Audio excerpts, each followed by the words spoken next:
In 1987, 72 children were killed and over 8,000 injured in car accidents where they were travelling as backseat passengers.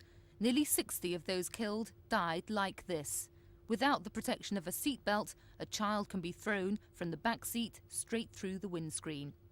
From midnight tonight, all children aged under 14 will have to wear a belt in the back seats of cars where belts are already fitted. But the accident prevention group ROSPA say the new law doesn't go far enough. It's only going to have a minimal effect because it only applies to those cars which already have rear seatbelts fitted.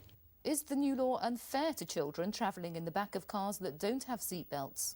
Well, the law isn't unfair so much as their parents are being unfair by not going out and getting proper restraints for those children. Really, we shouldn't need a law to tell parents to take care of their children when they're on the roads. The British Medical Association have been campaigning for rear seatbelt laws since the success of the Clunk Click campaign in 1983.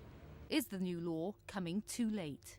The law is here now, and that's what counts, and it will be implemented from tonight. We can't do anything about those cars that don't have seatbelts, or of course those older ones, perhaps that don't have anchorage points.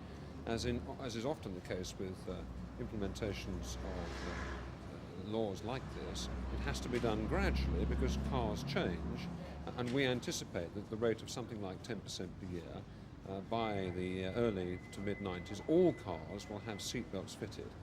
Actress Jane Asher has been behind the campaign for rear seatbelts. She's now trying to encourage their universal use.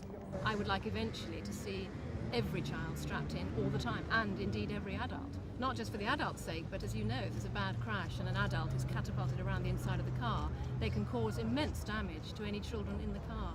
So the only answer is for everybody to be strapped in. Now that's what my dream law would be. Nobody can travel in a car without a seatbelt. Children themselves have today welcomed the new legislation. They say they feel safer belted up in the back. Advice to parents without rear seatbelts is to get them fitted quickly. Hazel Westwood, Thames News.